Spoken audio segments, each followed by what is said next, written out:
Cuidar de uma criança nunca foi apenas sobre cumprir tarefas ou garantir que tudo esteja funcionando dentro de uma rotina organizada. Quando a gente fala de cuidado, a gente também está falando de vínculo, que não nasce pronto, que não vem garantido por um título ou por um laço biológico, mas que se constrói na repetição dos dias, na escolha contínua de estar presente e na disposição de criar um espaço seguro onde uma criança possa existir sendo quem ela é, com todas as suas complexidades. Durante muito tempo, a gente foi condicionado a acreditar que os vínculos mais importantes da vida já vêm determinados, como se existisse uma hierarquia natural do afeto, onde alguns lugares são fixos e incontestáveis, enquanto outros são vistos como secundários, substituíveis ou até indesejados. Mas a experiência real mostra que as relações humanas são muito mais complexas e que o afeto não obedece a uma lógica tão rígida assim. Existem relações que não nascem do sangue, mas que se fortalecem na convivência, na troca e na construção de confiança, e que muitas vezes acabam ocupando um lugar essencial na formação emocional de uma criança, mesmo que esse lugar nem sempre seja reconhecido ou validado socialmente da forma como deveria.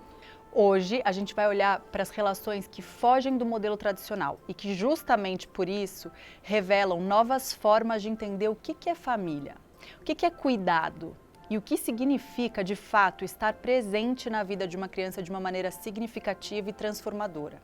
E tentar desmistificar uma palavra ou uma função que ainda carrega, em pleno 2026, tantos significados negativos, que é de ser madrasta. Eu sou a Júlia e sou a mãe da Cora. E eu sou a Tayla, mãe do Francisco e da Teresa. E esse podcast é Coisa de Mãe. Para essa conversa que convida a gente a rever conceitos, desafiar certezas e ampliar o olhar sobre vínculos que muitas vezes são invisibilizados. A gente recebe duas mulheres que vivem essas experiências na prática e que ajudam a dar nome, forma e profundidade a esse tema.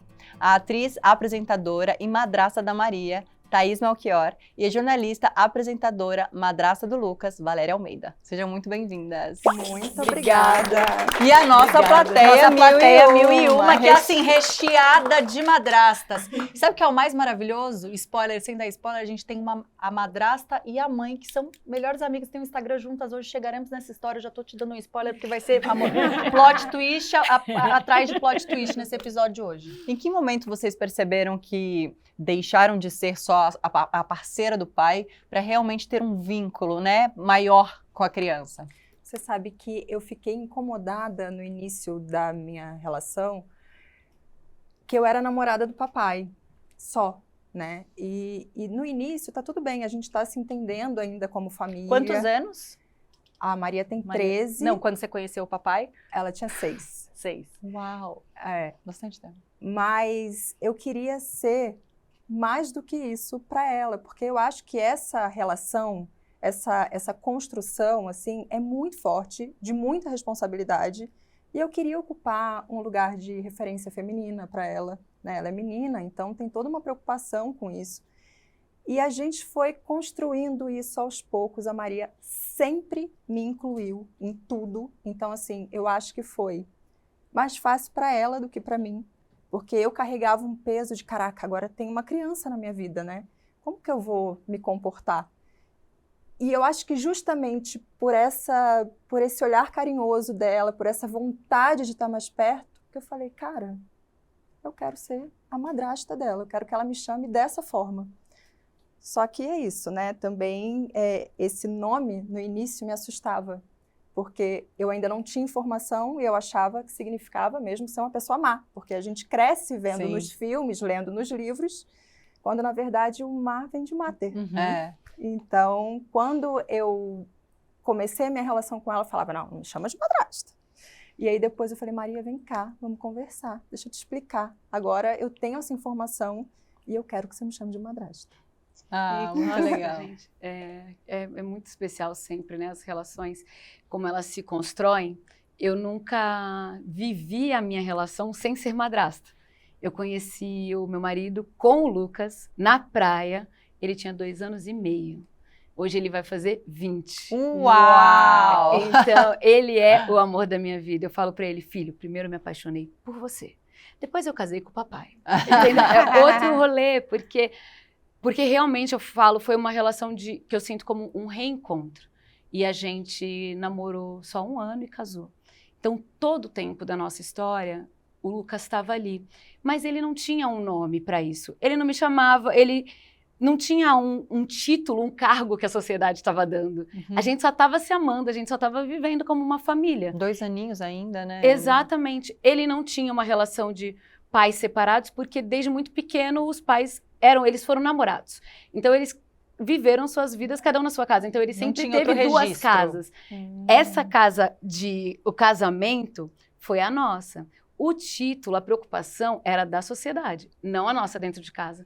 Dentro de casa, aquela família nasceu daquele jeito, com um filho que tinha os dias que estava com o pai, outros dias que estava com a mãe, e a minha figura ali.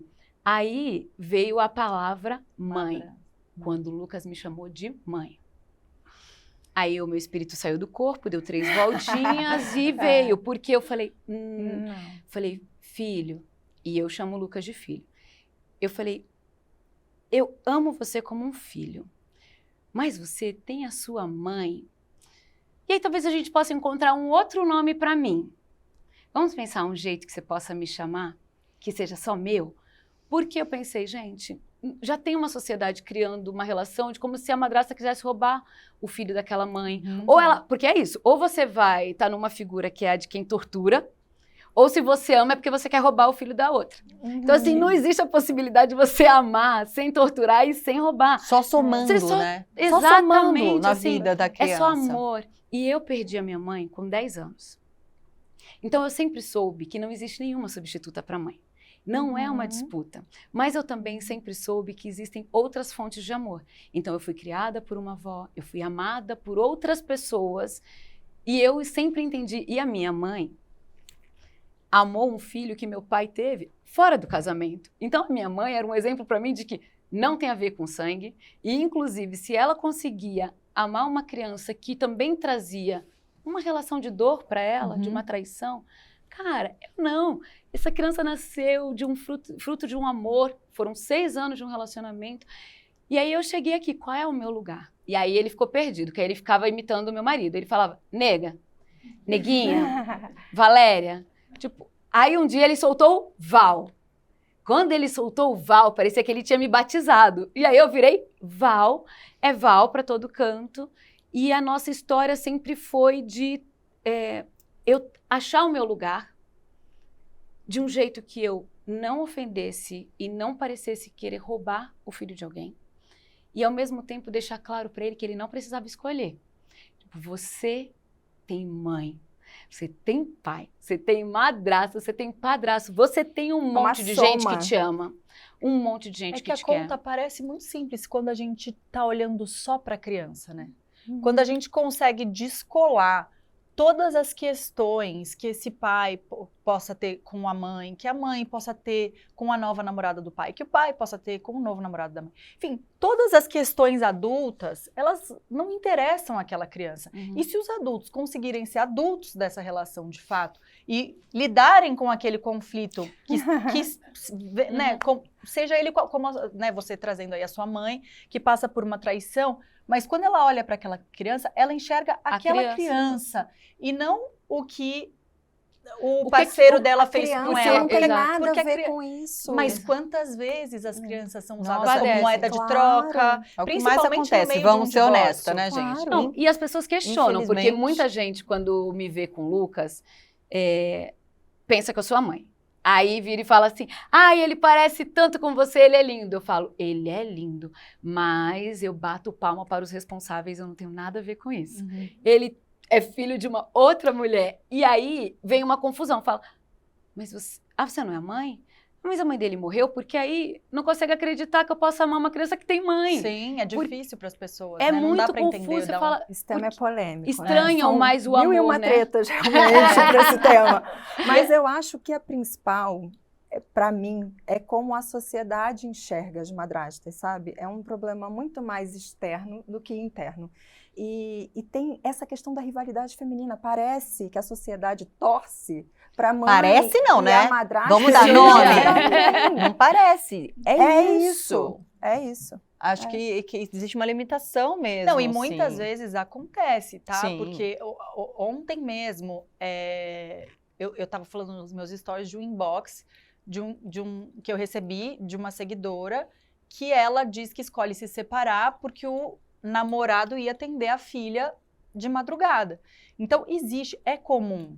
Eu, logo que me descobri madrasta, e fui madrasta também antes de ser mãe, nem vou falar muito da minha história, porque a gente tem um episódio na primeira temporada, né, Marida, que é bem legal, se você se interessou por esse, acho que você vai gostar de ver também, né, de voltar lá. Logo que eu me descobri madrasta, e aí a gente fala muito sobre isso nesse episódio, eu lembro da Tayla chegar pra mim e falar assim, você tá de parabéns, porque eu tenho 2 amigas que são madrastas como você, e é impressionante a competição com a criança. Ou não saber dividir o tempo desse cara, não saber dividir, e pra mim sempre foi muito, é isso, a gente ouvindo, né, a gente conversando aqui, é óbvio, não à toa as duas estão sentadas aqui nessa cadeira, porque é o natural, mas não é tão natural assim para todas as pessoas, por isso que é tão importante a gente, né, abrir essa conversa mais e mais e mais. E não é fácil ser madrasta mesmo, não é fácil, é uma construção, porque você se apaixona por uma pessoa que tem filho. E a coisa que eu mais odeio é quando falam assim, mas você sabia que ele tinha filho. Ah, mas eu sou essa pessoa. Mas você fala isso? Não falo isso porque eu não... Ontem eu falei isso nos meus stories, quando ela me manda uma mensagem, ela fala, peguei meu banquinho, eu falei, que bom que você fez isso, porque você escolhe estar com um homem que tem filho. Gente, quantas pessoas tem no mundo? Se você não deseja ter um enteado ou uma enteada, aquela criança chegou na vida daquele cara antes de você. E Pega eu seu falo, banquinho então, e sai de... É a frase que ela me escreveu. dia eu que falei eu peguei meu banquinho e saí de mansinho. E eu respondi pra ela, falei, que bom que você fez isso. Um dia eu falei pro Lucas que ele era fruto de amor. E eu falei, filho, você é fruto de amor. E aqui você tem um monte de amor. E você é o amor da vida do seu pai. Aí ele falou, mas e você? Eu falei, não, eu sou outro amor. Você é o maior amor da vida do seu pai. E você é o amor da minha vida. Se o mundo estivesse pegando fogo e a gente pudesse salvar uma pessoa, eu salvaria você. E aí ele falou assim, e o papai? Eu falei, o papai ia ficar feliz porque eu salvei você. E você? Aí eu falei, não importa, filho, você é o amor da vida do seu pai. E eu fico feliz, porque se você não fosse o amor da vida do seu pai, eu não ia querer seu pai. Porque eu penso, gente, não é possível. O que eu estava querendo dizer em relação a isso sim, eu acho que se você não tem a capacidade de passar por esse processo, que não é fácil, de você conseguir separar, né, essa relação do seu parceiro com a criança, eu acho que é uma relação que vai além, que você constrói com essa criança. Se você não é capaz disso, eu também acho, então não fique. Mas o que eu quero dizer não é fácil mesmo. Então você tem que ter uma disponibilidade de ir construindo, sabe? Qual foi o momento mais difícil para você? Foi o início. Foi uma vez que eu acordei na casa dele e tinha a filha dele. Primeira vez, assim, a primeira vez. E ela estava num processo ainda, que ela estava dormindo na cama, então estava numa transição. Então eu falei, opa, não é brincadeira. Não é brincadeira. E ali eu falei, cara, eu quero isso, eu quero estar com essa família, quero fazer parte dessa família, mas eu não sei como agir. Eu não sei, eu vou precisar aprender, vou precisar conversar, E eu não tinha nenhuma amiga madrasta. Então eu fui procurar em podcasts, fui procurar no Instagram, a Mari Camardelli, que é do Somos Madrastas. Ela tá nesse nosso primeiro episódio. Ela foi fundamental no meu processo, porque eu vivia coisas e eu ficava muito quieta, porque como eu não tinha referência, eu falei, caraca, será que é só comigo?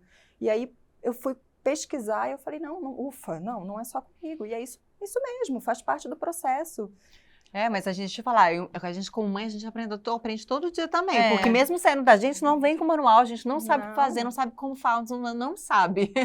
A gente está aprendendo também. Mas eu imagino que, eu lembro de escutar nesse episódio, porque pra mim, né, eu nunca fui madrasta, eu lembro de ouvir nesse episódio a dificuldade de saber se posicionar no lugar de, bom, se você educa... Adulto responsável.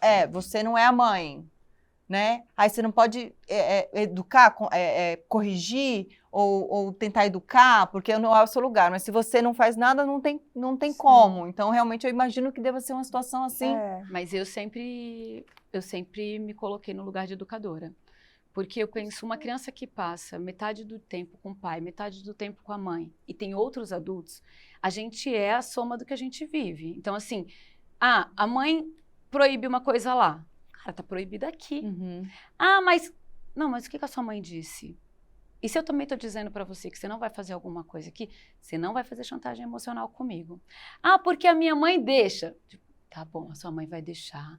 Eu não sou a sua mãe, eu não vou voltar pra minha casa, voltar pra sua casa explicando alguma coisa que eu não tive controle da situação. Porque também a criança chantageia. Ela tá ali, pequenininha, tentando. Então você não sabe exatamente, você não vai ficar ligando pra mãe toda hora pra perguntar. Você deixou mesmo ou ele tá aqui jogando comigo? Você não vai fazer isso. Então, você vai estabelecendo limites e você também vai dizendo, porque tem algumas coisas que elas são básicas. Quando você está falando de educar sobre o que é certo, o que é errado, ensinar a ter respeito, isso você não precisa ficar consultando todo mundo. Você não vai mudar uma decisão de uma família que o pai e a mãe estão ali decidindo, vai ter acesso à tela ou não vai ter acesso à tela. Cara, o que o pai e a mãe decidiu? Está decidido. Só do pai e da mãe. Não vai. Agora, sim, tem coisas que você vai dizer, não, cara, isso não se faz. Sim. Isso daí não se fala. Você vai pedir desculpas agora. Você vai pedir desculpas agora, porque isso daí é desrespeito. Eu não vou esperar falar com o pai, não vou esperar falar com a mãe. Porque eu também sempre estabeleci momentos que eram só nossos. Então, assim, eu falo, hoje vamos no restaurante só nós dois. Hoje vamos no cinema só nós dois. Porque eu queria que ele soubesse que ele era a minha escolha. Eu não queria, e isso foi muito intencional. Eu não queria que ele tivesse sempre a lembrança só da nossa família. Sendo sempre a nossa família, ele poderia achar que eu estava aturando ele. Porque, tô com meu pai, então ela me vou junto e ela aceita.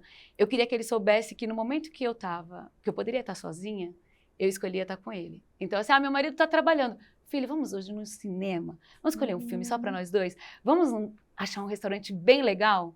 E a gente tem vários momentos que são só nossos.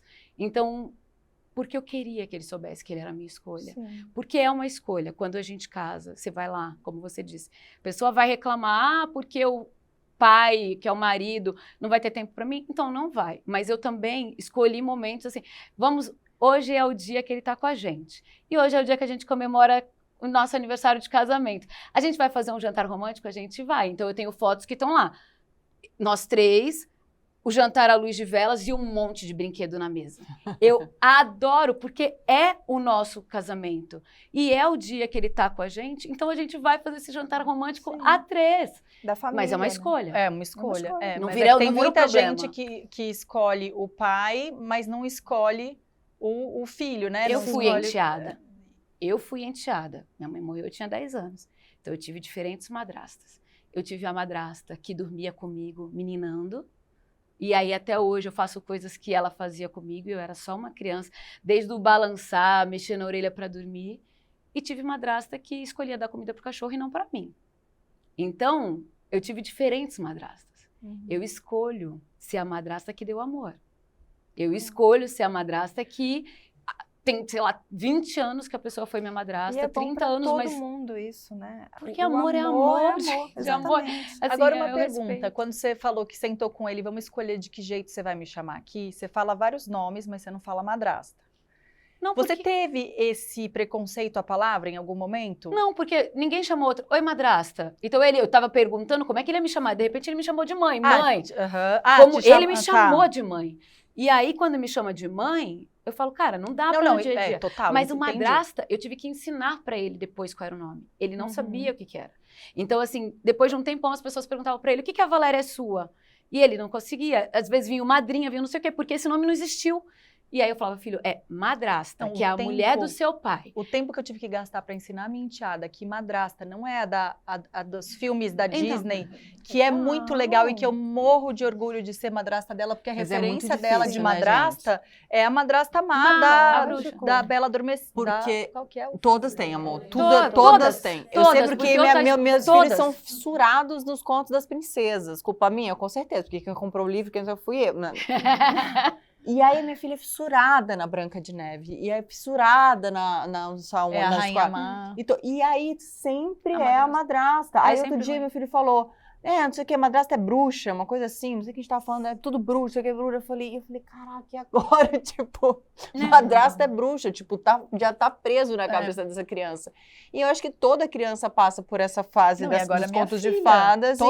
Todo letramento com a minha enteada, que hoje tem 7, eu tive que ter com a Cora agora, do tipo, mamãe, você é a madrasta da Maia, mas você não é má, né? Porque eu vejo, você não é má com ela. Porque essa é a construção dos imaginários. Eu a gente falo, vai como formando... pode que isso já tá impregnado. Porque Não, a gente 4 vê no anos, igual no filme, a Chico, gente tá no Chico e Tetê livro, também. e a gente pouco fala, porque é uma sociedade rejeitada. Então você vai dizer... Nós somos invisíveis. E quando somos vistas, assim, você vira É um isso. alvo. Então assim, quando eu falo, sou madrasta, aí a pessoa fala...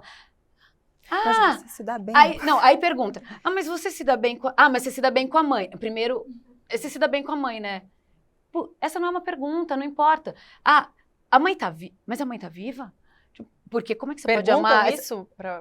A pergunta que eu já respondi, se a mãe tá viva, se a gente se dá bem. Aí tem uma que também é muito boa. Mas você tem filho seu? Tipo, eu tô falando do meu amor pelo meu enteado. Mas você tem filho seu? Aí teve uma que falou assim pra mim, mas quando você tiver o seu filho de verdade, você vai saber o que é amor. Sim, isso eu também já ouvi, mas eu ouvi Entendeu? Mas uma que única coisa... pessoa diz que o meu amor não é amor? É. Não vou saber o que é amor? Meu amor, você sabe o que significa amar um filho que você não fez? Que tem mãe, tem pai, porque ele não é um filho por adoção. Ele tem uma rede, ele tem... O que eu faço é honrar a história que meu marido teve antes. O que eu faço é honrar a vida que essa criança tem. Ele é metade do pai, ele é metade da mãe. E eu dei a sorte de encontrá-lo na vida. E eu só faço isso. É muito difícil eu conseguir falar do Lucas mantendo o equilíbrio, porque ele é definitivamente o amor da minha vida. E é uma escolha. E é muito esquisito você ver as pessoas questionando o amor, porque elas estão mais acostumadas com as histórias do conto de fadas. Porque seria normal se eu falasse, não gosto. Aí quando eu gosto, eu sou questionada. Você fala, oi, do que a gente está falando? Tá tudo muito confuso, tudo muito errado.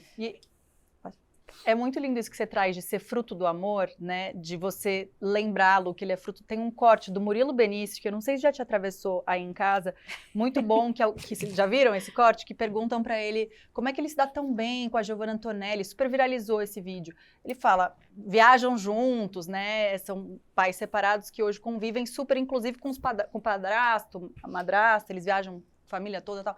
Ele fala, não foi sempre assim, não foi fácil, mas passamos por um litígio, ele fala tudo isso no vídeo, mas um dia a psicóloga sentou com a gente e falou, esse pai não se dá bem com essa mãe, pode fazer essa criança questionar que ela é fruto de amor. Exatamente o que você trouxe. Então a gente entendeu que a gente ia ter que dar um jeito de fazer isso funcionar. E é tão real, né? É isso, assim, você quer que essa criança conteste, questione essa possibilidade, né? Tipo... E aí terapia ajuda, né, gente? Porque, assim, eu tinha 26 anos quando eu conheci meu marido. Então, assim, também com a maturidade, quanto você tem de vida? Eu nunca tinha vivido o lugar da responsável. E eu tinha uma vida, eu sozinha, e de repente eu tenho um marido com um filho. E eu sempre entendi que eu era responsável por ele. Então, nunca foi uma coisa do, não, vai lá você com a sua mãe, eu tô aqui, só vou viver com seu pai. Então, eu me coloquei neste lugar, que eu adoro quando pega lá na tradução em inglês, que fala, mãe step, tá aí, eu adoro ser, a stepmother, eu adoro ser essa mãe reserva. Tipo, você tem, e se você tem aqui, meu filho, desamparado você nunca estará. Qualquer hora que você levantar a mão, vai ter um monte de gente para estar contigo, para aplaudir, para vibrar, para socorrer se precisar. Mas a terapia também ajuda, porque ajuda você a entender qual é o seu lugar.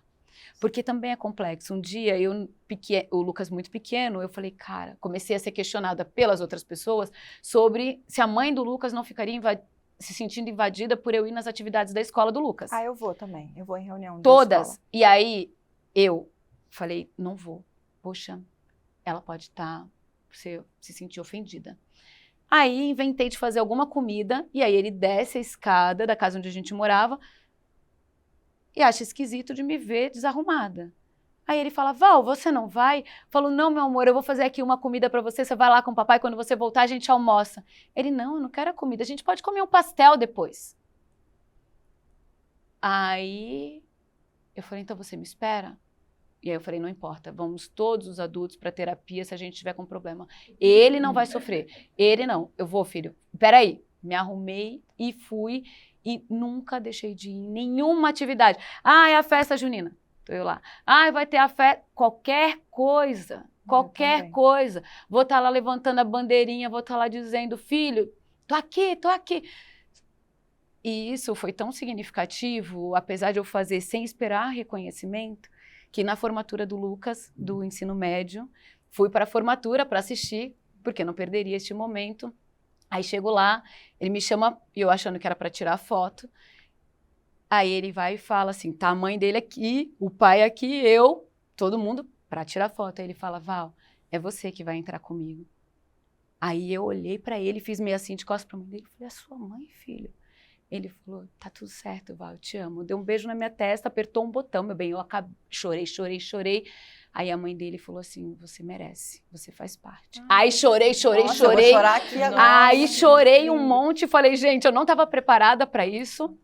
Mas E que aí, generosa essa mãe, né? Foi todo mundo. Que generosa essa mãe, Foi meu um Deus. processo que todos nós entendemos ao longo da jornada a importância de deixar o Lucas bem. Então, assim, não sei o quanto que isso dói numa outra pessoa. Eu não sei o quanto as coisas são recebidas da melhor forma. Eu não posso saber, eu não sei. Mas eu sei que as pessoas processam. Então, ele pediu, falou para a mãe que queria entrar comigo. Maravilhoso. Falou para o pai se tudo bem de ele entrar comigo, porque ele também poderia ter entrado com o pai. E aí, eu chorei muito, porque eu pensei, nossa, ele entendeu, ele sentiu todo o amor ao longo de toda a jornada, porque assim, em nenhum momento eu estava esperando por isso. Eu fui ciente de que ele entraria com a mãe, porque meu marido não falou que entraria com ele. Eu falei, vamos lá para a formatura. E eu agoniada, falei, vamos lá sentar. E aí eu fiz uma postagem sobre isso e eu recebi muitas mensagens de muitas mães que os filhos também têm relações boas com Acho que é o sonho madrastas. de toda mãe. Eu tive a relação, eu acho que depois da maturidade, assim, depois de um processo de entendimento, porque eu também entendo quando você tem medo do seu lugar ser disputado, assim, porque no meu caso o Lucas tinha só 2 anos e meio. É diferente de quando você fala, tem 7, tem 10. Cara, mas assim, olha, a mas minha o amor enteada, é o que eu conheci deveria, ela né? tinha 11 meses, tá? Hoje ela vai fazer 7 agora. E a mãe dela, assim, sempre foi de uma generosidade comigo, de ficar feliz. me dar o espaço. Uhum. Eu lembro que a primeira coisa eu falei, deixa eu conhecer, né? Vamos jantar, já que ela vai passar tempo com a gente, para que ela saiba quem eu sou, para que ela fique segura com que figura é essa que vai... E desde sempre, assim, ela...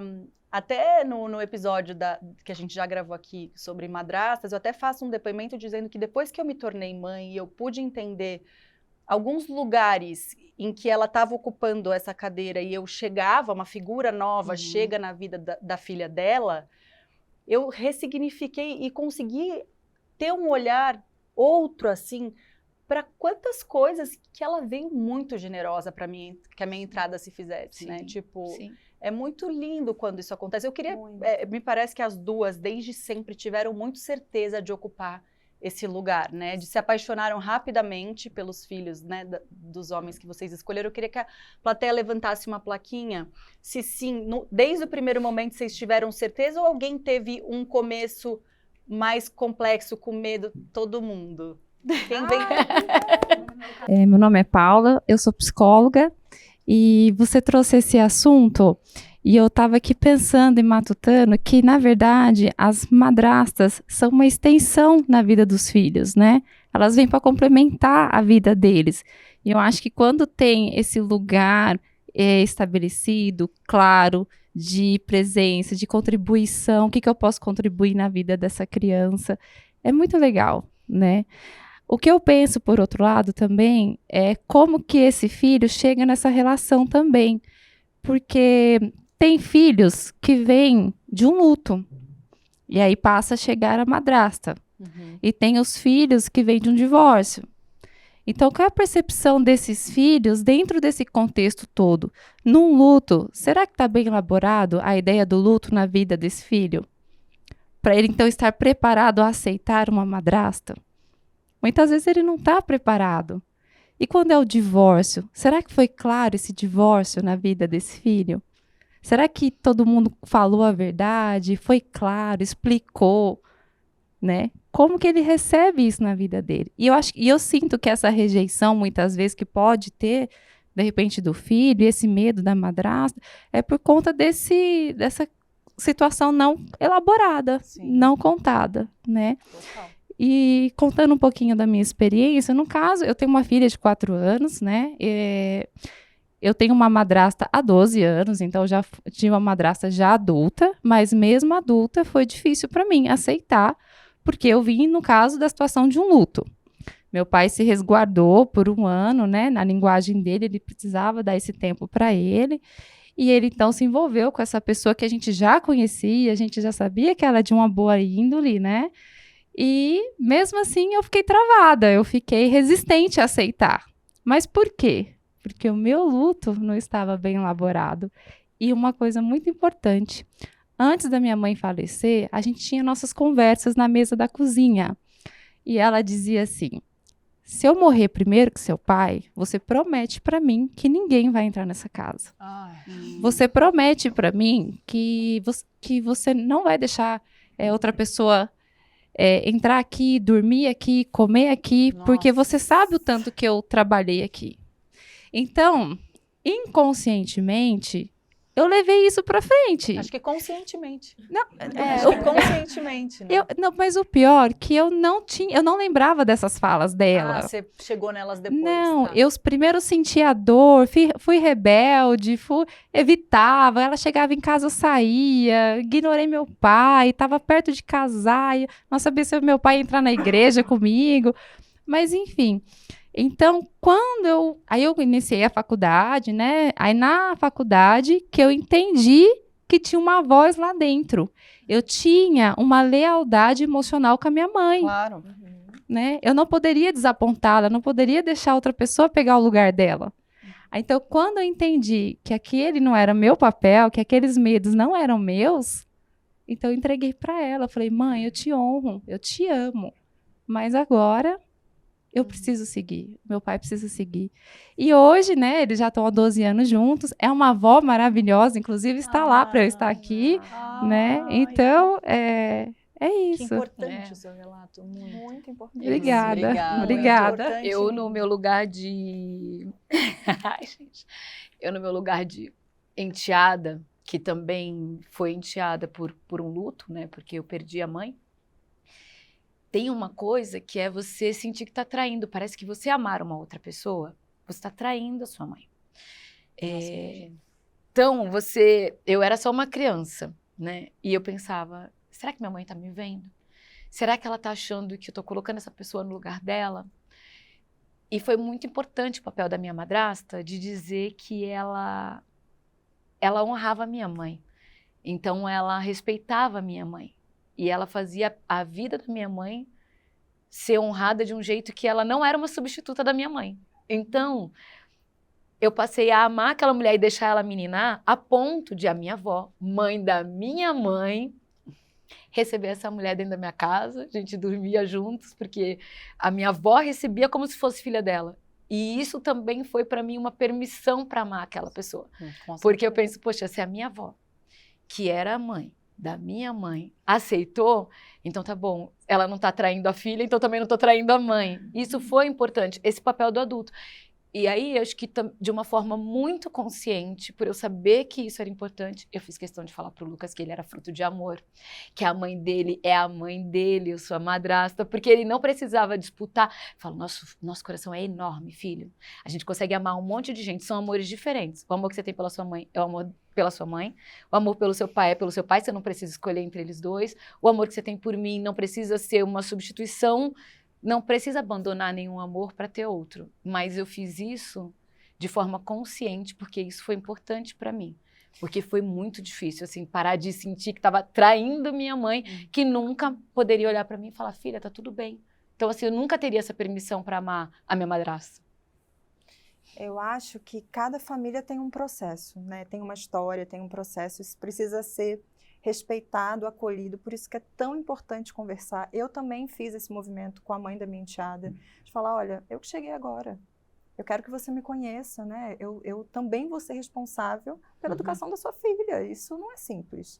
Então, vamos conversar, vamos se entender. E eu acho que todos os lados precisam ser ouvidos mesmo. E tudo tem que ser considerado. E por isso que eu digo, é uma construção, sabe? E é muito bonito quando todo mundo vai se entendendo, cedendo daqui, cedendo dali, dando espaço para o amor e para entender que no final todo mundo ganha quando a gente cede, quando a gente pensa na criança. Então, meu nome é Ive.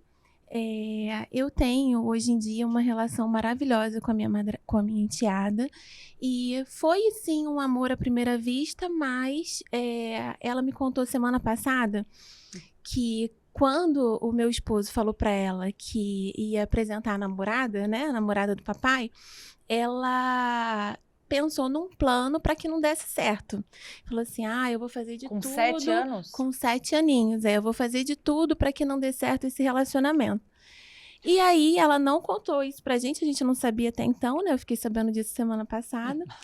E aí, no dia que a gente se conheceu, foi amor à primeira vista. Eu fiquei apaixonada por ela e ela por mim. E ela falou que não conseguiu levar o plano adiante porque viu que, né, realmente, enfim, a gente estava ali construindo uma relação muito maravilhosa, harmônica. É lógico, né, que assim, a gente se dá super bem, mas como todas as famílias, a gente tem, né, algumas situações, e eu vou até compartilhar com vocês. Eu acho que a minha maior dificuldade hoje como madrasta é educar, é o que você estava falando, porque como existe todo esse preconceito da sociedade com a gente, e isso já estava na cabeça da minha enteada quando ela tinha 7 anos, por causa dos filmes, então ela achou, poxa, papai vai trazer uma mulher má aqui para casa, né? Uma bruxa. E aí depois a gente foi desconstruindo isso. E a minha maior dificuldade, por conta de todo esse preconceito que a gente sofre, é com a questão da educação. Então, eu acabo terceirizando. Quando tem alguma situação em casa, eu peço para o meu marido chamar atenção e conversar com ela. Vou dar um exemplo, organização da casa, arrumar a cama, arrumar o armário. Você não se sente confortável de dentro da sua casa? Não, a gente está 4 anos juntos e eu nunca chamei a atenção da minha enteada. É sempre sim para ela. E a gente tem a Maria Luísa, que tem 1 ano e 6 meses. Tipo avó. E a gente tem a Maria Luísa, que tem 1 ano e 6 meses, e eu tô grávida da Maria Clara. E aí, às vezes, eu me pego fazendo todas as vontades da minha enteada, da Duda, e brigando com a Malu. Malu, não faz bagunça, Malu. E eu nunca fiz isso com a minha enteada, porque eu tenho muito medo de ser mal interpretada, né? De chegar, por exemplo, no ouvido da mãe dela e ela ficar chateada por alguma situação.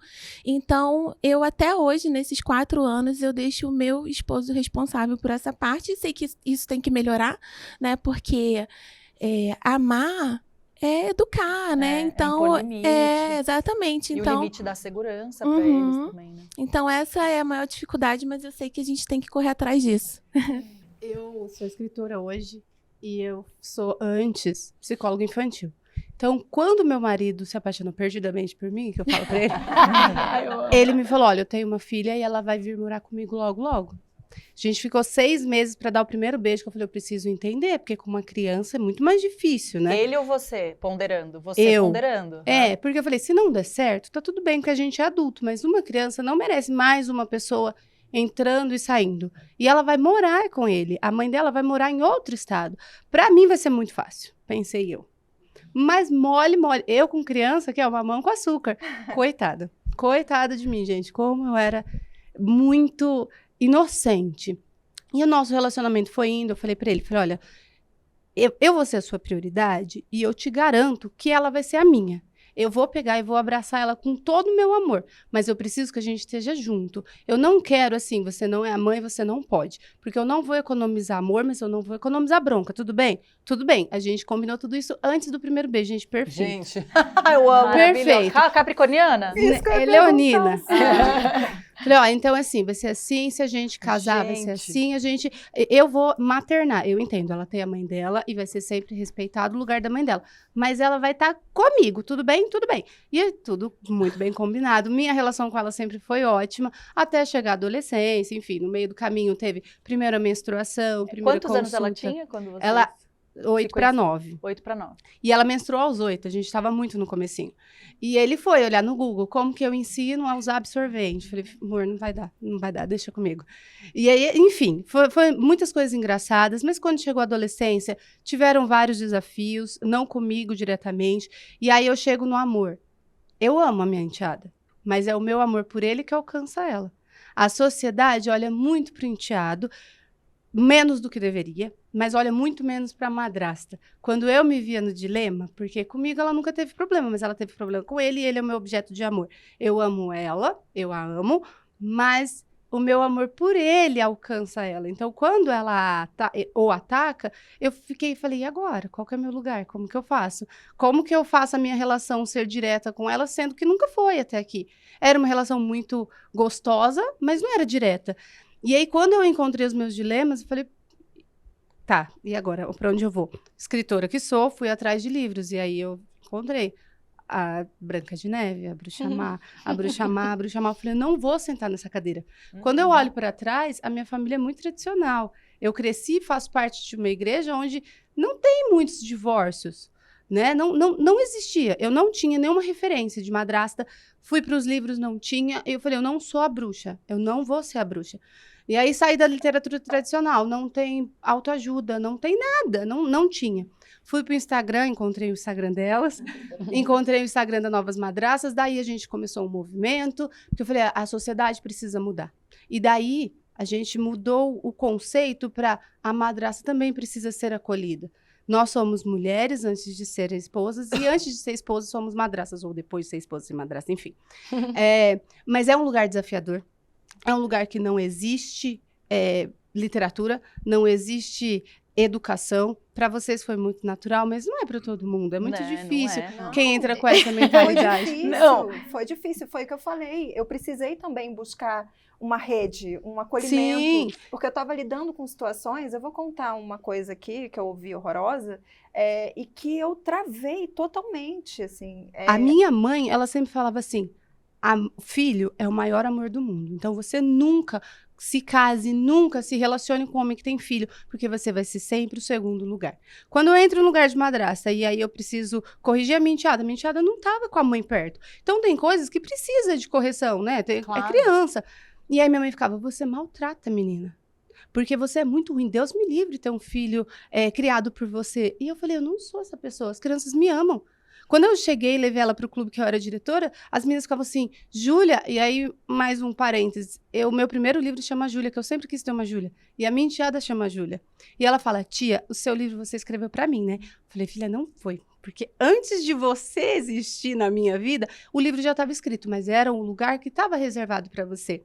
E o meu marido falava, você não vai ter uma Júlia, mas eu te dei uma. Eu falei, não, você tem uma Júlia. E eu tô contigo na sua Júlia, mas eu não vou ter. E tá tudo bem. Ela também vai ser a minha. E aí, eu ouvia muito da minha mãe, muito, assim, eu ficava muito preocupada com o que a sociedade falava de mim. E aí, eu sou mãe hoje, a minha filha tem 4 meses, e eu sou uma mãe muito puérpera. E eu vejo algumas coisas na criação da minha filha que, como eu disse, eu não economizo amor, eu não economizo bronca. É claro que com 4 meses você não dá bronca, mas já tem vários direcionamentos, assim. Esses dias eu peguei o meu pai com a minha filha com a tela, com o celular na carinha dela, assim. Falei, pai, caramba, cara. Mas, e aí quando eles me olham como mãe, falam, ai, desculpa. Quando era com a minha enteada, assim, ela tá doente, não vai comer salgadinho, não vai chupar bala. Ai, mas que maldade, você tá negando comida pra sua enteada. Com a minha filha, cuidado. Com a minha enteada, é maldade. Então, o lugar da madrasta é um lugar muito difícil, muito desafiador, porque são 2 pesos e 2 medidas. Você está ali dentro da educação, você está como educadora, mas você é sempre pré-julgada. Uhum. E é um pré-julgamento muito cruel mesmo.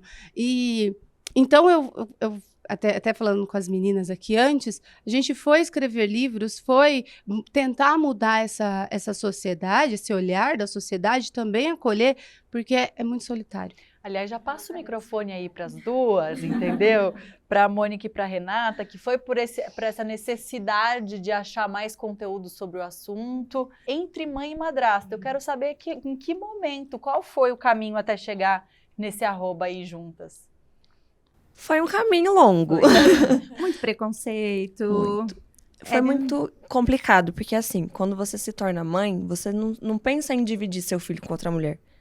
Você não pensa, eu vou ter um filho, mas um dia eu vou ter um apoio. Não. Você tem um filho e o filho é seu. Ainda mais o primeiro filho é meu e não olha pro meu filho porque ele é meu. E aí aconteceu com 4 anos. Eu me separei, né, do meu primeiro marido. E 1 ano depois, cada um seguiu sua vida. E ele veio até mim e falou, estou me relacionando com uma pessoa. Eu, tá. E daí? Parabéns. Então, só que ele também sempre teve muito zelo em relação a isso. Sempre deixou claro que a Marina era a prioridade dele. Então, nesse aspecto, nunca me abalou. Só que quando ele falou assim, podemos apresentar a minha namorada pra Marina? Eu também estava me relacionando com uma pessoa, então a gente conversava sobre isso. A hora certa de apresentar o meu namorado e a Rê pra Marina. Deu 4 meses, acho que 5 meses, né? Olha, acho que agora... Que fofas duas. É um bom... Juro, eu imagino ele, deve ser muito engraçado a cabeça dele, do pai. Agora eu acho que é um bom momento. Sócias. E aí foi bem na pandemia, né? Foi depois, né? Um pouquinho depois. Começou, elas se conheceram, porque um pouquinho antes ele tinha tido alguma coisinha com uma pessoa, e a Marina começou a chegar em casa cheia de presente. Toda vez, olha que eu ganhei da tia, olha que eu... Tem alguém tentando te comprar, peraí, não. Falei, Guilherme, o negócio é o seguinte... Eu dancei nessa, né? Porque aí, anterior antes de mim. Aí respingou nela. E eu também tive madrasta, mesmo, madrasta. Então eu já tinha esse pezinho atrás, assim. Foi. E assim, a minha referência sempre foi da minha mãe, sempre ali, tipo, pra pular na frente, pra me defender. Então, quando eu soube, minha filha vai ter uma madrasta, então já busquei aquela referência. Então, peraí. E aí eu já conhecia a Rê, né, de uma outra relação, então ela não era uma pessoa estranha pra mim. Olha, é uma pessoa legal, conheço, mas peraí, vamos ver como vai se dar essa relação. Foi indo, eu falei, eu não gostaria ainda que você fosse dormir na casa dela e levasse a Marina, por enquanto, pode ser? Claro. Aí eles se viam, eles fizeram os horários deles, de se verem no final de semana. Eu falei, também não vou proibir, porque a nossa divisão de horário era, tipo, a Marina passava a semana comigo e o final de semana com ele. Sempre assim, ia na sexta-feira e voltava na segunda. E aí eles se viam só no final de semana, faziam assim com ela. E aí, quando teve o primeiro aniversário, né? Foi o primeiro aniversário. Foi na pandemia, foi ser na casa da minha sogra. Quando chegaram, Guilherme, Renata, ficou todo mundo assim. O meu padrasto, ele ficou... Eu nunca vi um negócio desse. Como assim? Então, o ex-marido... Todo mundo estranhado. E por que ela veio? E aqueles cutucões, sabe? Da família, tipo, minha família, assim, chocada, mas... Por quê? O que até hoje, amigas ou conhecidas, mãe de amiguinhos da escola, o que eles esperam é que você esteja preparada pra falar mal da madrasta. Então, elas já te abordam assim, quem é aquela? Nossa, mas você deixa ela fazer isso na sua filha? Graças a Deus eu tenho ela pra fazer isso com a minha filha. Inclusive, quando a Mo tava parindo, o dia que a Mo tava parindo, o segundo filho dela, meu marido tava em outra cidade, ela veio de urgência pra São Paulo. E aí falaram, Má, tem que pegar a Má na escola. E eu organizei a minha agenda, só que eu precisava, pra cumprir minha agenda, pegar a Má 10 minutos antes. E beleza, eu já tinha autorização na escola, né? Já tava tudo certo, eu já tinha pego a Má outras vezes. E aí, cheguei na escola 10 minutos antes, pra dar tempo do meu cronograma. Interfonei. Vim buscar a Marina e tal. Quem é? Eu falei, a madrasta dela. Ok, só um minuto. Entregaram a Marina pra vocês? Porque pra mim não entregaram. Isso, toca o sinal da escola normal. E cadê a Marina? Só que eu já tinha esquecido dos meus compromissos, porque eu falei, se não entregaram a criança até agora, ela machucou, ela caiu, aconteceu alguma coisa. Na minha cabeça, ingênua, né? Óbvio. Falei, não é uma... Aí tocou o sinal, a moça que entregava as crianças começou a entregar uma. Eu falei, eu preciso saber da Marina, cadê a Marina? E ela me ignorava. Aí chegou uma hora que eu falei, por favor, olha pra mim, cadê a Marina? Nós estamos falando com a mãe dela, na frente das outras mães. Nisso, as outras mães olhando assim pra mim, como se eu estivesse pegando uma criança que, né, aquele rolê. Falei, você tá falando com a mãe da Marina? A mãe da Marina está parindo nesse momento. Você tá atormentando uma mulher que tá parindo. Aí a escola inteira entrou em desespero. E depois meu marido foi lá, né? Aquele jeito. Mas isso já aconteceu muito. Sim, então, aquele dia eu era a rede de apoio da pessoa que estava parindo. Não aquele dia, né? Não. Várias vezes. Mas, assim, é sempre esse lugar de você precisar explicar, de chegar em festa da escola e mães não se direcionarem a palavra a mim, porque eu sou a madrasta. E as mães... Muitas vezes. Sério? Muitas vezes. De Muita falarem, gente, assim. Gente, no mesmo ambiente, eu, a mãe da Maria, pai da Maria, falam com todo mundo, menos comigo. Assim, e elas esperam realmente você reclamar, você dar a brecha de falar mal da madrasta, porque elas estão esperando assim, vamos falar mal dela também quer falar. Assim como as amigas da madrasta também, quando a madrasta chega, já vão querer criticar a maternidade dela.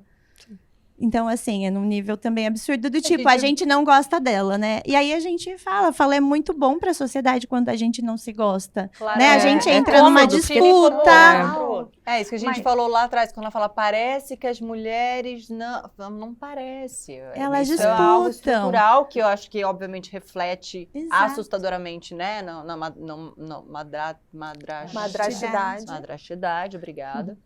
Mas o quanto isso é um reflexo muito para além, né, desse tema específico da rivalidade entre as mulheres, né? Que se a gente estivermos unidas, é muita potência, amor. É muita. Eu falo que quando duas mulheres se curam, elas curam muitas gerações. Então eu falo que a gente para de sangrar no outro quando a gente se cura primeiro. E quando existe esse lugar, o mundo tem medo, porque o que a gente faz quando junta duas mulheres? Isso aqui.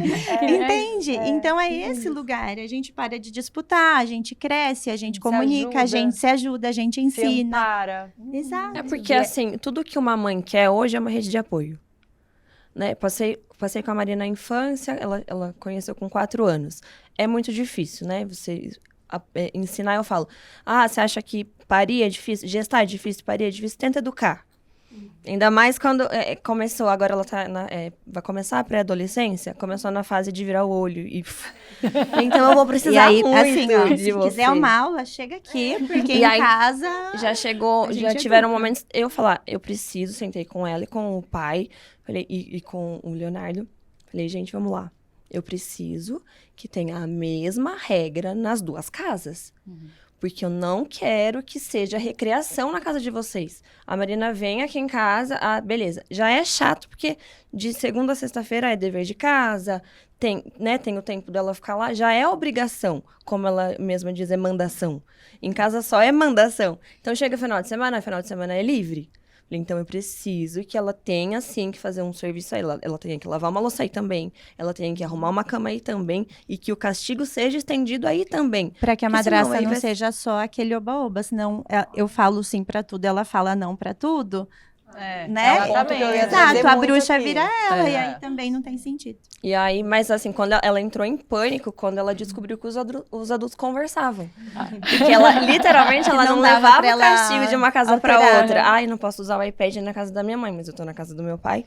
Então, ela não falava. E aí, quando ela descobriu, e você barrou, né? Tipo, você não tá de castigo daqui?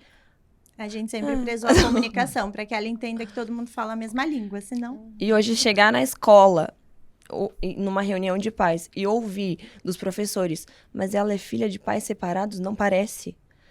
Porque não tem guerra, a Marina só tem amor de todos os lados, é muito gratificante, porque a gente vê que tá fazendo um bom trabalho. Obrigada demais. Eu acho que eu, como não tive essa experiência com enteados, eu fico pensando... neste lugar, né? Tipo, se fosse... porque assim, em casa eu já sinto isso. Tipo, eu falo não pra tudo. Eu brigo com tudo. Meus filhos só me chamam de chato o dia inteiro. Mamãe chata, você já viu? Mamãe chata, porque, cara, são crianças quase o dia inteiro. Eu ainda fico tentando... Eu ouvi esses dias, não lembro quem falou mais, foi a Ivana, quem foi, tipo, tenta equilibrar o não e o sim, né? No dia aí, cara, não dá. Chega no final do dia, foi 800 não. Porque assim, 2 crianças. Então, a mãe já é dentro de casa... A bruxa má, chata. Já me chamam de chata onde eu fui. Outro dia eu passei vergonha, que eu estava num lugar chata. E eu, tudo bom? Então, assim, você imagina quando entra uma madrasta que não chega junto. Você fala... só de pensar eu tenho pânico, né? porque aí Uma que eu vou madrasta ser... legal. Que chega junto, Porque porque eu digo na não tem educação, que não- que também Sim. ajude nos não. Se você ia contar uma história pra gente. Então, só para concluir essa questão de me Da sentir invisibilidade. invisível, isso foi conversado na minha casa. Eu falei pro meu marido, você percebe? Você está percebendo que isso está acontecendo? Não é a primeira vez, que da primeira vez você fala, não me viram, né? Ou acho que foi uma desatenção ali, muita gente na porta da escola, na saída da festa, sei lá. Depois eu comecei a reparar que isso estava acontecendo com frequência. E aí eu falei, você está percebendo? E ele falou, não. Depois ele falou, agora tô. Então, o que a gente começou a fazer? Oi, fulano, tudo bem? Eu acho que você não me viu. Eu sou Thaís, prazer, sou madrasta da Maria, tudo bem? Sou casada com o Alex. Nanana. E ele, a mesma coisa. E hoje a gente não passa mais por isso, né? Porque eu acho que também é isso, você entender que você não vai E a Maria chegou a te fazer perguntas que você não tinha resposta?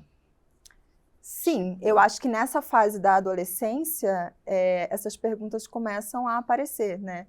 E daí também é isso, é uma conversa entre as casas para que a gente tenha uma comunicação harmônica ali, alinhada, para que a gente saiba lidar com cada fase dela, né? Mas sim, e aí uma coisa que a gente começou a fazer é perguntar o que ela sabe.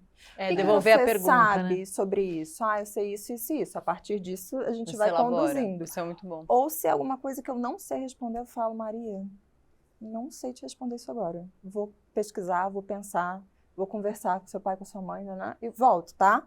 Tá bom. Tipo, ela já entende. Vocês tiveram um desejo de ser mãe? Eu tive um desejo de ser mãe.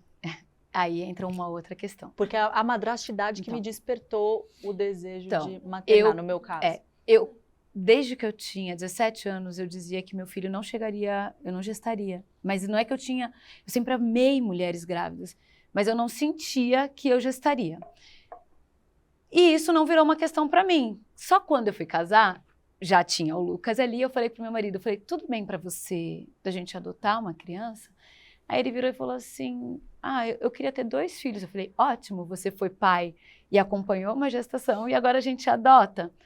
Aí, em algum momento dessa conversa, sei lá o que aconteceu, que eu falei, tá, vou tentar engravidar e a gente entra na fila da adoção. E aí eu descobri uma endometriose gravíssima. E eu não tenho dor. Eu não tenho nenhuma dor. Eu tinha um sintoma de endometriose, que é uma diarreia no período menstrual. E fui negligenciada por todos os especialistas por onde passei, porque eles achavam que era psicológico, estava associado a TPM, e aí o intestino... Não, assim, gente, eu podia não mudar o humor de nada, podia estar comendo franguinho com batata. Aí, o fim, era uma endometriose gravíssima. Eu nunca quebrei um dedinho e passei por 9 procedimentos no meu útero, entre cirurgias para corrigir para tratar endometriose, para consertar problemas causados por outras cirurgias.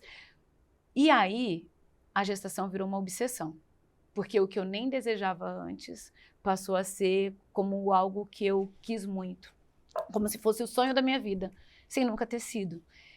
E eu estava o tempo inteiro muito feliz de viver a minha vida com a minha maternidade, sendo madrasta, porque eu vivia tudo aquilo. O Lucas, ele viveu uma guarda compartilhada, que ele passava 2 dias da semana com um, 2 dias da semana com o outro, e os finais de semana eram alternados. Então, eu estava ali, eu buscava na escola, eu fazia lição de casa, a gente dividia todas as atividades, porque a gente também queria estar nessa função do dia a dia e participar disso.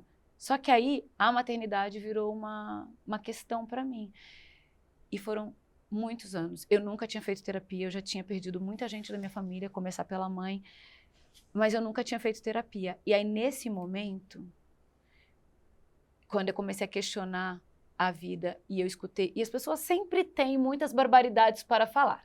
Então, uma das pessoas que tiveram coragem de me falar uma barbaridade disse, nossa, mas você ama tanto criança e não consegue engravidar, nossa, você deve ter feito muita coisa errada na outra vida. Ai, não, gente. Então, assim, tudo que eu não precisava era ouvir isso de uma pessoa que se sentia muito próxima. Meu Deus do céu. E aí, fui eu para uma terapia, porque uma amiga percebeu, que falou assim, cara, eu queria me separar do meu marido, e a gente tem uma relação linda, porque eu pensava, cara, vai aumentar a sua família com alguém que possa te dar um filho, porque não sou eu. E ele falava, nega, eu não desejo mais nada, nossa família é perfeita. Só que virou uma questão para mim. E aí foram muitos anos de terapia até eu conseguir entender que a minha vida já estava perfeita e que eu podia só aceitar, porque foram muitos tratamentos e eu tive uma gestação. E quando eu tive essa gestação, eu falei, cara, a medicina já estava dizendo que eu não conseguiria. Eu fiquei grávida. E aí, um determinado dia, com 10 semanas, eu cismei que eu queria escutar o coração do bebê de novo. Perturbei. E quando eu cheguei no hospital, fui escutar o coração do bebê. Cadê o coração do bebê? Aí eu achei que a máquina não estivesse funcionando. E aí eu surtei muito. Agora eu consigo falar isso porque são 15 anos de terapia. Mas assim, eu surtei num hospital maternidade com um monte de mulher barrigudíssima. E eu surtada, mas surtada num nível que eu pensava assim, pra quê? Pra que me dar um filho? Você é pra me tirar? Eu já tava convencida de que não ficaria grávida. E aí vieram as pessoas dizendo, por isso que ama o enteado. É uma obsessão. Então, assim, são muitas camadas para você ser uma mulher, para você só amar. Então, assim, você só tá querendo se entender como uma pessoa. E você só tá querendo cultivar o amor que você tem e entender que aqueles amores já são a sua história, a sua vida. E aí as pessoas, elas vêm. Então, aí às vezes eu falo, antes eu tentava arrumar desculpas, mas como foram muitas, para cada desculpa também tem alguma opinião absurda, aí eu desisti, aí eu falo, não, eu já quis. Mas eu só aceitei o que não foi. Porque assim, várias mulheres com endometriose gestam e têm seus filhos. Várias mulheres têm um aborto, tem outro, e depois têm seus filhos. Então, a minha história é só a minha história, né? Não é um destino para outras mulheres com diagnóstico como o meu. Mas só foi a minha escolha falar, cara, eu vou viver o amor da história, a família que eu tenho, e não vou tentar mais, porque eu não conseguia ver o que tinha de positivo em tudo que eu já estava vivendo. Ficava só pautado na frustração do que eu não tive. Então, eu não conseguia só agradecer ao universo pela família linda e cheia de amor que eu tenho. Estava sempre com uma falta. E aí eu optei por parar de tentar e só agradecer pelo que eu tenho. E aí são escolhas, porque e o tempo inteiro eu falo que é escolha, porque eu penso, com as perdas que eu tive, eu poderia sentar e ficar só na dor. E aí eu olho para as outras formas que a vida encontrou de me dar amor. Eu penso, cara, não nasceu, não pari. Aí depois as pessoas falaram, mas você não queria adotar? Queria, mas o meu coração estava tão machucado que eu não achava justo adotar uma criança para ela ser um tapa-buraco. Quando eu quis adotar, quando eu dizia de adotar, quando eu sentia que meu filho chegaria de outra forma, era com o coração pleno, não para criar. Porque as pessoas falam, você vai adotar e você vai esquecer, aí você engravida. Não é um remédio, gente, é uma pessoa. Então são escolhas. Eu escolho amar e eu vivo essa maternidade, eu dou bronca e eu dou bronca. Se você perguntar para o Lucas, quem é a pessoa mais chata da sua vida? Ele vai dizer, a Val. Ele fala, isso é muito certinha. Então, assim, porque eu dou o textão. Eu falo, filho, você vai tomar uma decisão, isso tem sempre uma consequência. Então, todas elas, quando a gente diz, agora já deu, como para mim, e foi muito curioso, porque eu fui fazer uma matéria e era sobre gestação e era sobre tratamento. Olha só, eu, no meu processo, e aí entrevistei uma psicóloga que acompanhava mulheres em tratamento. E ela disse assim, sem saber que eu estava nessa fase. Ela disse para mim assim, nunca vai ter um especialista para dizer que agora já deu. Porque a medicina, a ciência também avança à medida que a gente se propõe a continuar tentando. Então, você vai tentar, vai fazer uma coisa, vai fazer uma cirurgia. Quem dá o limite é o paciente, né? A mulher é quem tem que entender, agora já deu para mim. E foi tudo que eu precisava ouvir. Porque eu disse, agora já deu para mim. Eu vou ser feliz com o que a vida me deu. E tá tudo bem. Eu tenho uma família lindona. Eu tenho essa história. E é com isso daqui que eu vou seguir. Então, sim, eu quis. E não, eu não tive. Porque era para ser desse jeito que é. E tá tudo certo. Tá tudo certo. Isso não quer dizer que esteja tudo bem sempre. Isso não quer dizer que eu fale e sempre esteja inteira. Já teve vários momentos, assim, que já existiram momentos que eu falei, cara, mas por que mesmo? Por que não? E aí, depois eu falo, é porque não era pra ser. E tá tudo certo. Tá tudo certo. Tá tudo Você certo. sente que precisou inventar uma forma própria de ser madrasta, já que não existem modelos claros assim desse papel? Sim. Justamente porque eu não queria ser essa madrasta que todo mundo fala e que eu vi nos filmes e li nos livros. Então eu falei, bom, eu vou me virando, né, de acordo com as situações que iam aparecendo. A Maria me deu muito tudo que eu precisava quando eu sentia que eu não ia dar conta. Por exemplo, ela sempre me incluiu muito, então tem uma cena clássica, assim, que eu sempre lembro, na calçada da rua. A gente andando na rua, às vezes ela estava de mão dada com o pai, e aí 3 pessoas de mãos dadas numa calçada, você ocupa a calçada inteira, né? Então eu falava, estão tendo um momento pai e filha, tô aqui atrás, tô aqui. E ela virava sempre, Tatá, vem! Então, para eu dar a mão para eles e para a gente estar junto como família. Então, eu acho que foi muito intuitivo, assim, não fácil, porém intuitivo. E eu sabia, a única certeza que eu tinha é que tudo que eu tinha lido e tudo que eu sabia sobre madrastidade Estava errado. estava errado. O que você acha que foram as coisas mais importantes para mudar, assim? Quais foram as que mais gritaram para você? Eu acho que essa questão da madrasta ser vista como má é uma questão que grita muito. E eu falava em relação a Thaís ser humano. Não, eu não sou má, não sou essa pessoa. Como que eu vou me posicionar aqui? Como que eu posso chegar? Até onde? Porque educar realmente Isso é muito difícil. Isso para mim foi um dos maiores desafios no começo. Eu entender, tipo, o limite, como é que eu boto esse limite, né? E também com o pai dela, conquistar esse espaço, de que maneira que eu vou conquistar esse espaço, uma vez que eu sou adulta responsável, Sim. né? E tudo que foi dito, em algum momento eu me identifico, né? E também um medo de qualquer coisa ser, principalmente no começo, né? Hoje já uma relação já estabelecida, você meio que isso, né? Já tá. Mas, tipo, qualquer coisa que possa ser mal interpretada, né? De uma correção, de um limite, eu entendo a sua dor. Eu também entendo. E eu passei por isso, porque eu lembro que no início eu me calava muito. Eu via alguma coisa e eu me calava justamente porque eu não queria que a minha relação com ela fosse afetada, porque ela estava me dando muito, então eu não queria quebrar isso. Eu não queria que ela se decepcionasse comigo, que eu fosse contra ela ou que eu dissesse não para ela, né? Porque essa dificuldade que a gente tem de dizer não, que é tão importante a gente dizer não, né? Mas aí eu comecei a ficar em pânico, eu comecei a falar, cara, peraí, mas a guarda lá na minha família, ela fica 1 semana na casa da mãe, 1 semana com a gente, então a gente convive muito. Eu falei, eu faço parte da educação dela, eu faço parte da vida dela e ela faz parte da minha. Então, peraí, eu vou precisar ter voz, eu vou precisar encontrar o meu espaço. E isso começa conversando com o marido, né? Eu falei, olha, estou sentindo isso, isso e isso. São questões minhas aqui, mas que eu estou dividindo com você para a gente ver como que a gente pode equilibrar.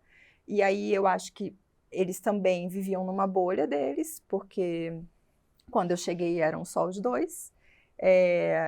E isso foi se abrindo, assim, com diálogo, com conversa, com a gente olhar para uma situação e falar, aqui, nesse momento aqui, eu senti falta de falar isso aqui para ela. E aí ele falou, fale, pode falar, pode participar. Então, acho que é isso, aos poucos, sabe? Mas, realmente, o maior desafio é a educação. Educação?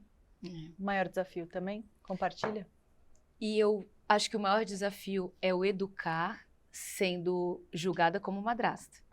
Porque o valor da educação, ele é o mesmo. A questão é que se você vai falar a mesma coisa que a mãe falaria, as pessoas estão questionando se você tem o direito de falar. Então, aí você está numa situação que você diz, como que você vai corrigir alguma coisa se você está com todo mundo te olhando e dizendo, de braços cruzados para dizer, tá vendo? É má. Porque Você tá passando por julgamento. você está o tempo inteiro sendo julgado. Então, você está o tempo inteiro com as pessoas olhando e criticando, mesmo que é certo. E esse é um exercício difícil. Dentro de casa, estava tudo certo. A gente estabeleceu alguns acordos em casa, como ninguém tira a autoridade de ninguém. Então, mesmo que meu marido, de repente, chamasse a atenção e eu achasse, isso não precisava, nunca, sob hipótese alguma, eu diria isso na frente do Lucas. Assim, eu não passaria a mão na cabeça falando, que bobagem. Aí eu falava para o meu marido, eu falava, acho que tudo bem, né? A gente também já fez isso daí, isso é só uma coisa de fase da vida. Para que ele pudesse dizer, a gente também estabeleceu que a gente pede desculpas. E um dia eu falei isso para o Lucas, eu falei, filho, eu só sou uma pessoa, eu também erro. E o nosso amor, ele não é estabelecido por um vínculo de sangue, o amor é cultivado. Então, a gente não vai guardar coisas que a gente não gostou. Se eu fizer alguma coisa, eu falar alguma coisa para você que você não gosta, você vai dizer para mim. Para que você me dê a chance de avaliar se eu estou errada e que eu possa corrigir. Porque senão a gente vai errando. Se você fizer alguma coisa que eu não gostar, se eu achar que você me desrespeitou, eu também vou sinalizar. E a gente já teve essas situações, assim, de eu falar, cara, você falou um negócio para mim que eu definitivamente acho que eu não mereço. Ninguém merece, mas presta atenção, você acha? E aí ele pediu desculpas. E assim como eu virar e falar, cara, naquele dia eu falei um negócio pra você que eu acho que eu só falei porque eu não tive coragem de ser grosseira com quem realmente merecia a minha grosseria. Porque aí você volta pra casa, você é só uma pessoa. E de repente, uma coisa muito pequena, você dá uma patada que a pessoa não precisava ouvir. Eu vou e peço desculpas. Mas aí, se eu também falei alguma coisa, se eu corrigi de um jeito que meu marido acha que não seria o adequado, ele só vem pra mim e fala no bastidor. Ele não me desqualifica. E isso nunca aconteceu. Então, assim, de nenhum jeito. Então, o que aconteceu na casa da mãe do Lucas vai seguir aqui, o castigo vai ser o mesmo. A gente também, quando fica de castigo aqui, sinaliza lá e fala, o Lucas não pode fazer tal coisa porque ele fez isso, isso e isso, para que entenda que vai ser igual. Mas o olhar de fora, você conseguir se manter firme na educação de uma pessoa, na criação de um ser humano, mesmo com as pessoas apontando, isso é bastante difícil, assim, requer uma maturidade, uma postura de manter o foco, de dizer, olha, assim, mais do que a opinião de quem está ali de fora, me interessa que esse ser humano seja um ser humano incrível. E o Lucas é um menino que vai fazer 20 anos e é um cara incrível. E que eu sou muito apaixonada. Apaixonada porque ele é uma pessoa amorosa, que tem valores, que respeita o outro, que eu falo que tem uma visão de mundo que eu penso porque ele foi formado por todas essas pessoas, com todos os valores, também escutando limites. Você trouxe um pouco aqui, né, da sua história com o desejo de ser mãe via adoção, depois a tentativa. Eu acho que você acabou não respondendo, né? De que forma a experiência como madrasta influenciou na sua visão sobre a maternidade? Eu ainda não tenho uma opinião formada sobre. A única coisa que eu sei é que eu quero congelar. Então, eu tô com 35, é um próximo passo. Eu já tô fazendo exames, conversando com o meu médico e tal.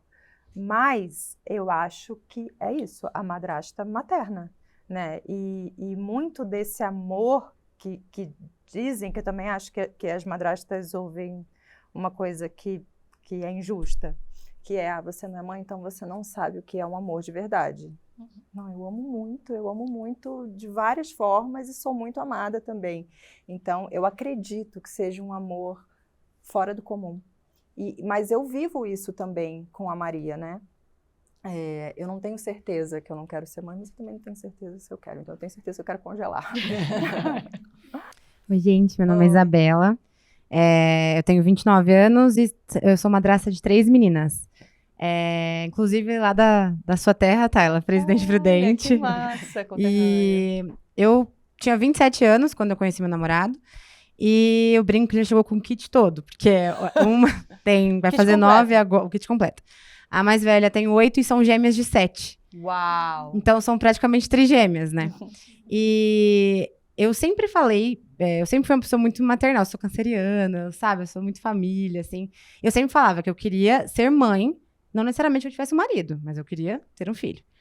E as meninas, elas me trouxeram a maternidade na minha vida de uma forma que eu não esperava, porque inclusive a Mari do Somos Madrastas, ela já tem uma frase que ela fala que é perfeita, ninguém sonha em ser madrasta. Você não tá adolescente na sua casa, você quer ser mãe, por exemplo, e você pensa Verdade. assim... Ai, nossa, hoje eu quero... Meu sonho é ser madrasta. Não, tem gente que tem sonho de ser mãe, tem gente que não tem. Então, e sobre essa questão do educar, que a gente conversou até antes, né, Ive? Eu tenho a mais velha, ela é mais mandona, né? Então, as mais novas, não, eu mando, eu sou a mais velha, enfim. E aí, eu me vi muito dando a bronca. Muito dando a bronca. E eu sempre julgava minha mãe capricorniana, muito aqui, né? Muito corretíssima. E eu me parei um dia brigando porque alguém tinha deixado a toalha molhada no chão. Aí eu falei, gente, virei minha mãe, sabe? Assim, eu achei que eu ia ter esse insight só quando eu tivesse o meu filho. Mas não, assim, e enfim. E aí eu conversando muito com elas, eu gosto muito da conversa, do diálogo, mas o medo de dar a bronca passou totalmente com um dia quando a Alice, a mais velha, veio pra mim e falou assim, tia, eu amo que você conversa comigo. Você não grita, você não... Ai, eu vou chorar. Você não...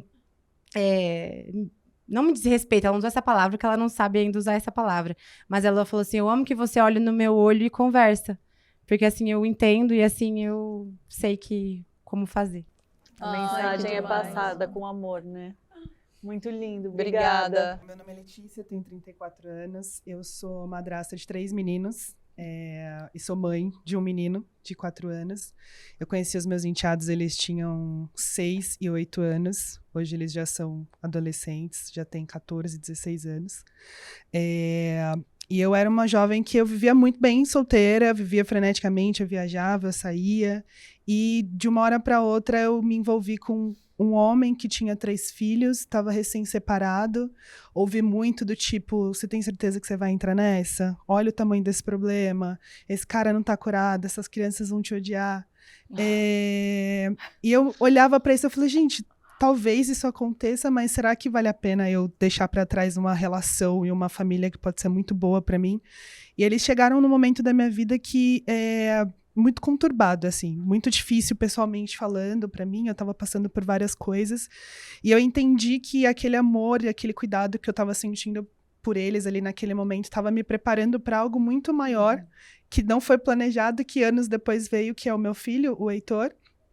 E hoje eu sinto que eu tenho um amor muito grande pelos... Ai, vou chorar. Que eu tenho um amor muito grande pelos 3, porque eu sinto que eles sentem segurança comigo. Então, eles me procuram, eles me contam, eles me falam, eles me pedem, eles me procuram de diversas formas para cuidar deles, para proteger. Uma coisa que as meninas falaram de não ser vista, né, como madrasta, eu já tive que falar que eu era mãe deles para conseguir tirar eles de uma situação muito difícil, assim, de preocupação. Tava acontecendo uma enchente na cidade, eu tive que buscá-lo, tava caindo árvores e eles não me deixavam entrar no lugar para buscar eles para ir para casa. E eu tive que falar que eu era mãe para buscar. Por mais que eu levasse eles todos os dias para o futebol, levava para escola, eu sempre priorizei muito desses momentos com eles, onde eu conseguia fazer coisas, né? Igual vocês falaram, de levar num treino, apoiar, levar num futebol e tudo mais. E isso me doeu muito não conseguir tirar eles dessa situação, porque eu era madrasta, né? Então, hoje, a gente tá num momento de pré-adolescência, com a adolescência, né? 14 anos, 16 anos. E eles me falaram uma coisa esses dias que eu acho que fez valer a pena todas as dificuldades desses últimos anos, assim, que é... A gente quer ficar cada vez mais aqui, porque aqui é a nossa casa, a gente se sente bem aqui, a gente quer ficar próximo do nosso irmão e a gente quer ficar com vocês. Então, para uma menina que há quase 8 anos atrás vivia sozinha, muito bem, e do nada se decaiu com essa situação e começou a viver muito bem, que eu falo para várias pessoas que eu posso ter vários defeitos e fazer muitas coisas ruins ou não tão boas na vida, mas eu sou uma mãe muito boa e uma madrasta muito boa, sabe? Porque eles deixam isso claro para mim todos os dias. Então, por isso que eu queria estar aqui para ouvir, para falar com vocês, porque a gente não é vista e a gente não tem referências, né? Principalmente quando a gente é mais nova. Eu não tinha referência de vida e nem em quem me espelhar, porque eu tive experiências ruins com madrastas, né? Eu também passei pela mesma situação. Então, entrar nesse percurso e descobrir junto com eles como fazer isso da melhor forma para que eles fossem os adolescentes e as pessoas que eles são hoje, que têm um sentimento muito bom por mim, que deixam claro isso, pra mim faz valer a pena tudo isso, assim, sabe? Ai, que lindo. Obrigada, gente. E que poderoso, né? Você se reconhecer como uma mãe foda e uma madrasta eu foda. falo pra todo mundo que porque é muito tem mulheres importante que passam isso. a vida inteira e a gente tem sempre que entregar tudo e nunca tá suficiente. E a gente mesmo, né? A gente, assim, quantas mulheres, né, muito potentes já sentaram aqui e não se sentem... Parece que a gente está sempre ali devendo alguma coisa, ocupada por alguma coisa. Então, eu amo quando uma mãe ou uma madrasta se reconhecem nesse lugar. Eu sou foda mesmo. Eu sou, né, uma mãe... Ai, nós estamos juntas. Eu vou trazer uma frase que eu gostaria de ter ouvido quando eu virei madrasta. Eu falo que a gente sente muito medo de virar madrasta, porque é aquilo que ela falou, a gente não sonha em ser madrasta. Só que na minha caminhada eu percebi que ser madrasta não é o que a gente quer, mas é exatamente o que a gente precisa para a gente curar a nossa própria história. Porque quando a gente olha aquele enteado, aquela enteada, a Má é muito parecida comigo. E olhar para ela e lidar com todas as coisas me faz olhar para a minha história com a minha mãe. E para tantas coisas que eu precisava curar. Então, para quem está entrando nesse mundo de ser madrasta, é um pouco assustador? É, mas é exatamente o que você precisa para curar tantas coisas aí dentro. Confiar e legitimizar, é isso? Legitimizar e confiar nesse ser que chega na sua vida junto do apaixonamento que você está sentindo, né? Pelo pai ou pela mãe, enfim. E é uma relação possível de acontecer lindamente e com muito amor.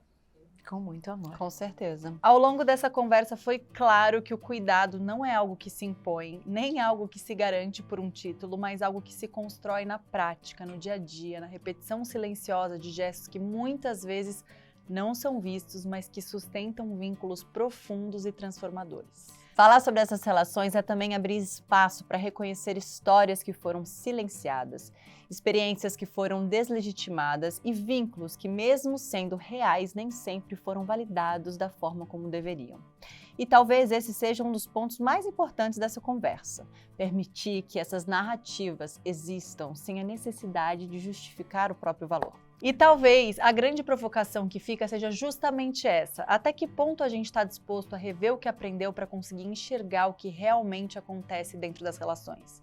Porque no fim, mais importante do que o nome que a gente dá para um vínculo é a qualidade da presença que se constrói dentro dele. Muito obrigada, Thaís, Val, por compartilharem suas histórias e experiências de uma maneira tão rica e amorosa. Muito obrigada também à nossa plateia maravilhosa. E para vocês que sempre nos acompanham. E nos encontramos aqui semana que vem. Um beijo, até lá. Beijo!